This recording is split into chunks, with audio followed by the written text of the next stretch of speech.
1981. Sheshank did it for me. Okay. And from there on, you'll see Heaven Maharaj take wood and all those things. And we are trying to get pictures of the Ishatmananda ji and Bodhasarananda ji. Okay. Extended. A devotee donated this to us. Okay. And from the Vivekananda ji onwards, all of them have visited Ganges. Okay. That is the kitchen there. And this is the dining room. This is kitchen. Kitchen. Quite big, quite spacious. Yeah, very spacious. It is a good building. Very fine. I mean, during Vivekananda is that it's like 300 people from the house. They were not as it said. So this is there.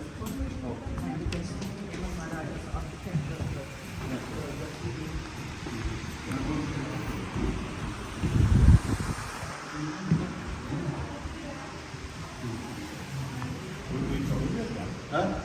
That door, that was Indra Gandhi Singh.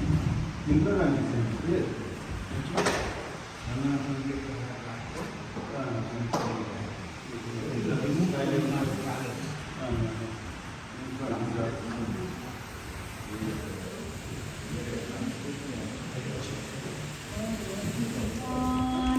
Yogavatara Shri Ramakrishna Bhagavan Tretatara Shri Ramakrishna Bhagavan Yogavatara Shri Ramakrishna Bhagavan. We believe, the Hindus they believe that there are 4 yugas: Satya, Treta, Dwapara, Kali. In Satya Yuga, there was no avatar. It was not necessary. Avatar comes when the righteousness declines, then only to make it alright. In the Satya Yuga, all were very righteous. So they call it Krita. Krita means they have already done. All people were perfect. When the Treta Yuga, then some of the people, not all, they started behaving in a different way and they made a clan out of that. So there are 3 types of groups we can find. One is Manushya, then Rakshasa, then Vanara. These are the 3 groups. Then Manushya was mixed, good and bad, and Vanara the same, good and bad, but the Rakshasas, they were Raja was more, Tama was more, but that was a problem. And when it was reported to the Supreme Being by the Brahma, the Creator, then Supreme Being told, I will come, but he came, not the full manifestation, but he divided his power into his 4 brothers, then another is Shevaka, the Mahavira, and Shakti, Mahasita. Then afterwards, it became worsened. So the Lord came this time as a Krishna, Bhagavan, with power, and he showed that this is the first time in a human form God can be. At the time of Rama, he never ever said that. But the Bhagavan Krishna, right from his childhood, he showed the tremendous power that the person can have. So the idea that God is living above somewhere in the sky that came down on this earth in the human form, and the Krishna became a great avatar who re-established the dharma. It is Krishna only who gave a complete form how the human life should be guided, what should be the goal of human life. And then finally came this yuga where we are now, this Kali Yuga. And the symbol of Kali Yuga is untruth, all falsehood, and love for the body enjoyment, physical enjoyment, all that. So came a very pure Brahmana. The Brahmana not by birth, Brahmana by thought, by realization. And this Brahmana, Bhagavan Sri Ramakrishna. And he showed that you have to develop Brahman root, which is purity, love, service, and all this. And you should be humble. No ego should be there. So his only one suggestion: you will be happy, you will realize God, you can reach the ultimate by removing your ego. And in his Bengali he said, Ami mole bhuchive janjal. So all problems will be solved if there is no ego. Now after he gave that mission to his disciples, particularly Swami Vivekananda and many others. They were the monks, they were fully dedicated. Along with that, side by side, he developed a group of householders. They were in the householder's life, but they were living a very pure life, dedicated life for a mission.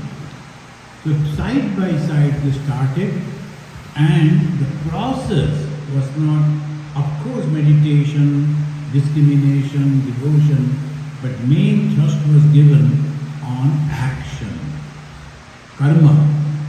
So if you can see God in an image, in a temple, can't you see the same God outside, in the poor, in the downtrodden, in the illiterate, in the oppressed?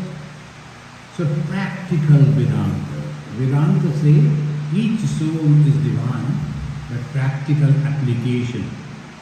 That Swami Vivekananda started, and after that he understood that I have to make a group of boys and girls who will be accepting this ideology, dedicating their life for the upliftment of the people and for their own spiritual benefit. So he gave Atmana Mokshartham Jagat Hitaya Cha. This is for your own spiritual fulfillment and at the same time for the betterment of the other people in the world. And he started that himself. Vivekananda purchased a plot of land. That place is called Belur. Now it is very, very famous for Belur Mosque. In Bangalore, near south there is Bailur. There is a place. No, it is Belur.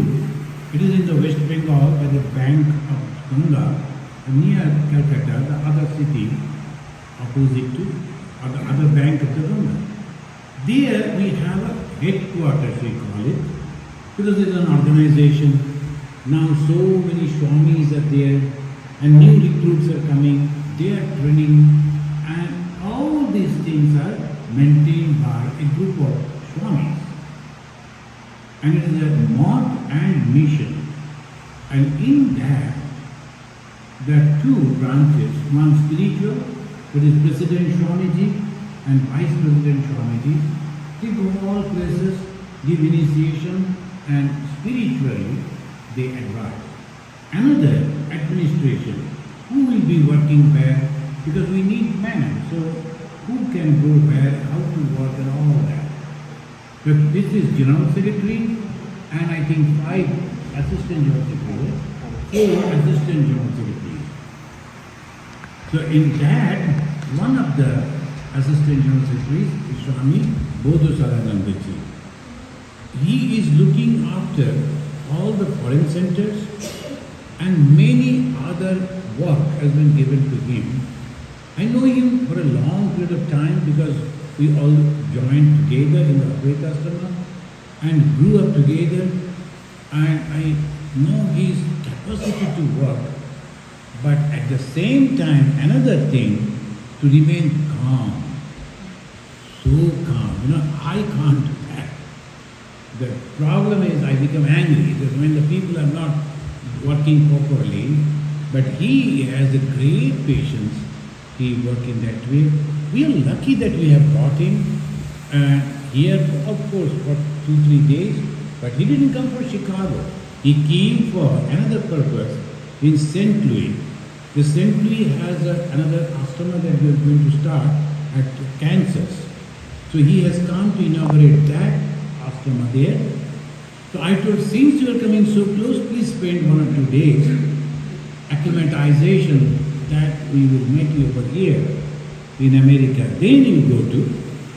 So tomorrow we will take him to our St. Priyastama.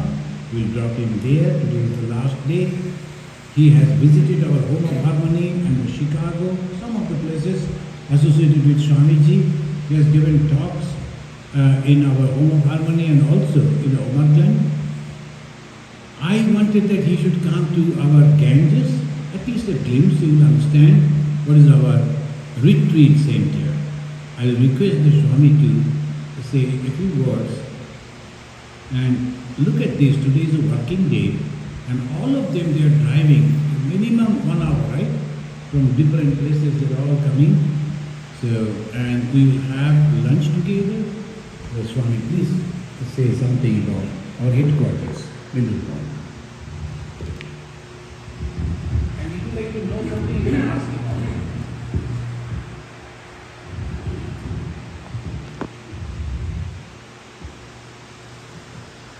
Om Sthabdaya cha dharmasya sarvadharmaswarupine avatara varisthaya Ramakrishna te namaha.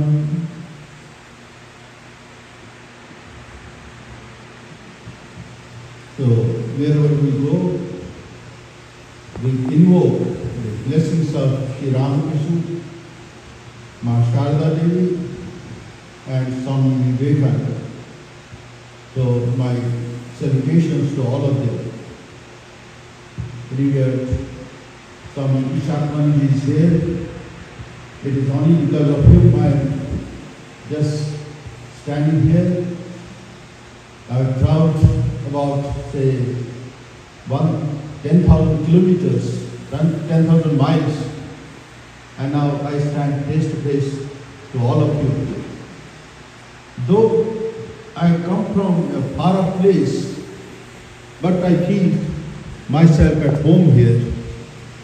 This is Sri Ramakrishna's empire. Wherever you go, you feel at home.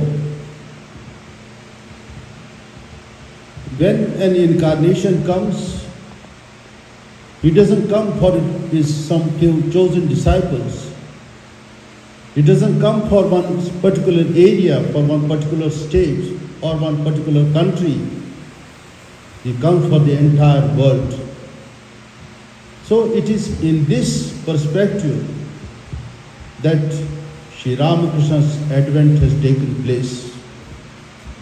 Just like in the philosophy of Christianity and Buddhism, the ideals of Christianity and Buddhism cannot be separated from the ideal or from life and message of their founders. Otherwise the whole religion will not be there. Christianity minus Jesus Christ is nothing. Similarly, Buddhism, if you remove the founder himself, so nothing remains. So similarly, in the case of Ramakrishna mission also, everything revolves around Sri Ramakrishna. Really surprised about your strength, speaking of Vivekananda. I know he's so important to the order, but I didn't realize in these modern times he's becoming more important. But like you said, Vivekananda was such a spiritual giant, we feel hard to touch him. He was a lion in power, and we read his works, but we don't feel we can get to know him as a sweet, loving person. I used to think of Bhagavan Sri Ramakrishna as an incarnation of Shiva. Then I read this book called Ramakrishna, the Personification of All Gods and Goddesses. And they went through all the gods and goddesses, and every one of them is Sri Ramakrishna. And I thought, as an American, this is confusing to me, because we all know Shiva, and we all know Maheshvara, and we say, oh, that is Ramakrishna. But all these other gods and goddesses, I say, how can he be all of them? I understand he can be Shiva, but how can he be all of them? Sri Ramakrishna had protean capacity. He had got infinite capacity to assume various divine forms. So when he did his austere spiritual practices for long 12 years at Dakshineshwar, that time he had so many visions, so many spiritual practices, wherein he had the vision of Jesus Christ when he was practicing Christianity, and Jesus Christ, he disappeared in his own person. He became one with Sri Ramakrishna. Then when he was practicing other sadhanas, he had visions of Lord Rama, he had visions of Sri Krishna, he had vision of Sri Radha, he had vision of Hanuman and other gods and goddesses. They all merged in his own person. That's why towards the end of his life, just 1 or 2 days before, when Swami Vivekananda was entertaining certain doubts, Sri Ramakrishna, if in this state, he knew that he is going to leave his body within a day or two, and if in this state of his health, he reveals to me his own nature, then I will accept him. Just mentally only he was thinking about this one. Sri Ramakrishna, he was Antaryami, the indwelling soul. So what is happening in our minds, he could understand, he could. So that's why he told Vivekananda, then he was called Naren. Then Sri Ramakrishna tells him, Naren, even now also your doubts have not gone. Remember, one who was Rama, one who was Shiv, this one Krishna, is Ramakrishna in this body. Not in your Vedantic spirit. Because in Vedanta, the idea of incarnation is not entertained. No incarnation we accept in Vedanta. Because Sarvam Khalu Idam Brahma, all whatever you see is Brahman only. So the question of incarnation and other things, the only one spirit is there. One God permeating in and through everywhere. That realization also Sri Ramakrishna had when he was practicing Advaita Vedanta at Dakshineshwar. There was a time when he couldn't walk on tender grass. He felt as if somebody is walking on his chest. He couldn't tear coarse cloth. He couldn't pluck flowers because he found the same divinity permeating in and through everything. One day, he was just standing in his room. Nearby Ganga is there, river Ganga. He found two fishermen, boatmen, fighting among themselves. One slapped the other. Very far away, Sri Ramakrishna is here, and they are fighting on the river. And when one person slapped the other, Sri Ramakrishna cried in pain. His attendant was there, his name was Hriday. He came running from the other room. Sir, what is the problem? No, somebody has slapped me, you see. He found, yes, red marks were there here. See the identification with the entire world. Any suffering anywhere His heart was more sensitive than a seismograph. Any suffering in the world will have that deep impact on Sri Ramakrishna because of that identification in the whole world. So nothing is separate from him. It is he who is pervading everywhere. So it is he who is representing the philosophies of other incarnation.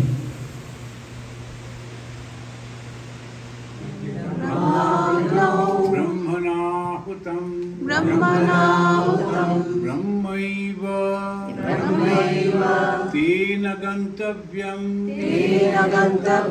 Brahma Karma Samadhina Om Shanti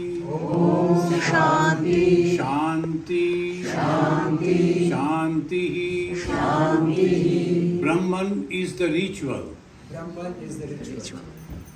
Repeat after me. Brahman is the ritual. Brahman is the ritual. Brahman is the offering. Brahman is the offering. Brahman is he Brahman is he who offers to the fire, who offers the fire, which is Brahman. which is Brahman. When a man sees Brahman When a man sees Brahman behind every action, behind every action, that man finds Brahman. that man finds Brahman. Om peace, peace, peace. Om peace, peace, peace. Now you're free.